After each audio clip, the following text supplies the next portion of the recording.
الحمد لله رب العالمين، والصلاة والسلام على سيد المرسلين وعلى آله وأصحابه أجمعين. أما بعد، قال الله تعالى: أعوذ بالله من الشيطان الرجيم. بسم الله الرحمن الرحيم. شهر رمضان الذي أنزل فيه القرآن هدى للناس وبينات من الهدى والفرقان. محترم دینی بھائیوں اور حاضرین جلسہ، السلام علیکم ورحمۃ اللہ وبرکاتہ. محترم پیارے دینی بھائیوں، بہت جلد رمضان کا مقدس مہینہ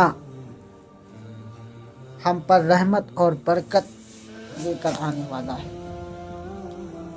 یہ وہ مبارک مہینہ ہے جس میں قرآن لوح محفوظ سے آسمان دنیا پر نازل ہوا.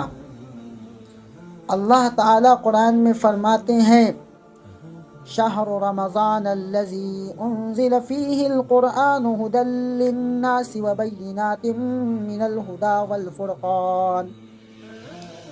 رمضان کا مہینہ وہ مہینہ ہے جس میں قرآن نازل ہوا، جو لوگوں کے لیے ہدایت اور فرقان یعنی حق اور باطل کے درمیان فرق کرنے والی روشن نشانیاں رکھتا ہے.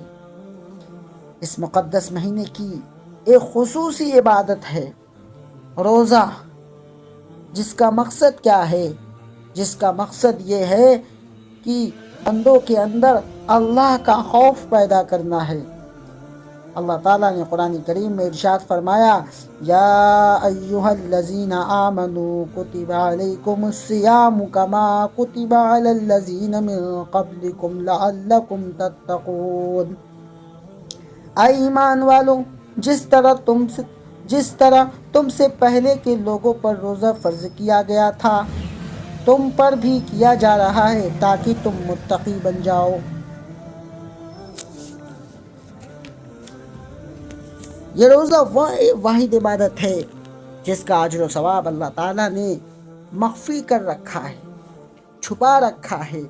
اور حدیث قدسی کے اندر آتا ہے کہ اللہ تعالیٰ فرماتا ہے: الصوم لی وانا اجزی بہ. روزہ صرف میرے لیے ہے اور میں ہی اس کا بدلہ دوں گا. روزے دار کا مقام و مرتبہ دیکھیے. ایک حدیث کے اندر آتا ہے کہ روزے دار کے لیے جنت میں ایک مخصوص دروازہ ہوگا جس کا نام ریان ہوگا. اور کیوں نہ ہو کہ روزہ ایک ایسی عبادت ہے جس کا علم صرف اللہ کو ہوتا ہے یا روزہ رکھنے والے انسان کو ہوتا ہے. دوسرے، اس میں اپنے نفس پر بڑا قابو رکھنا پڑتا ہے، اپنے آپ پر بڑا قابو رکھنا پڑتا ہے. کھانے پینے کی چیزیں سامنے رکھی ہوتی ہیں مگر روزہ رکھنے والا بندہ ہاتھ بھی نہیں لگاتا. رمضان المبارک کی ایک دوسری اہم عبادت جس کو تراویح کہا جاتا ہے، یہ دراصل وہی نماز ہے جسے عام دنوں میں تہجد کے نام سے تعبیر کیا جاتا ہے. رمضان میں اس کو اول شب میں پڑھا جاتا ہے تاکہ زیادہ سے زیادہ لوگ اس میں شریک ہو جائیں. اس کا اجر و ثواب بیان کرتے ہوئے رسول اکرم صلی اللہ علیہ وسلم نے ارشاد فرمایا: من قام رمضان ایمانا واحتسابا غفر له ما تقدم من ذنبه. جو آدمی ایمان اور ثواب کی نیت کے ساتھ رمضان میں قیام اللیل یعنی تراویح پڑھتا ہے، اس کے اگلے گناہ معاف کر دیے جاتے ہیں. میرے بھائیوں، رمضان المبارک کے مہینے میں چونکہ قرآن مجید کا اس دنیا میں نزول ہوا ہے، اس لیے ہمیں اس مقدس مہینے میں زیادہ سے زیادہ قرآن پاک کی تلاوت کا اہتمام کرنا چاہیے. ام المومنین جناب عائشہ صدیقہ رضی اللہ تعالی عنہما ارشاد فرماتی ہیں کہ ہر سال رسول اکرم سرکار دو عالم محمد صلی اللہ علیہ وسلم رمضان میں حضرت جبرائیل علیہ السلام کے ساتھ قرآن کا دور کرتے تھے، اور آخری سال آپ نے دوبارہ دور فرمایا. اس مقدس مہینے کا آخری عشرہ بالخصوص ہمیں عبادت کے لیے مخصوص کرنا چاہیے.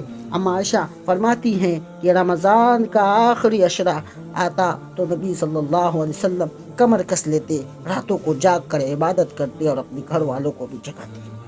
اور چونکہ اسی عشرے کی پاشتاق راتوں میں سے کوئی ایک رات قدر کی رات ہوتی ہے، جس کی عبادت 1000 مہینوں کی عبادت سے افضل ہے، لہٰذا ہم سب کو ان 5 راتوں میں عبادت کا خصوصی اہتمام کرنا چاہیے، تہجد پڑھنی چاہیے، زیادہ سے زیادہ تلاوت قرآن مجید کرنی چاہیے۔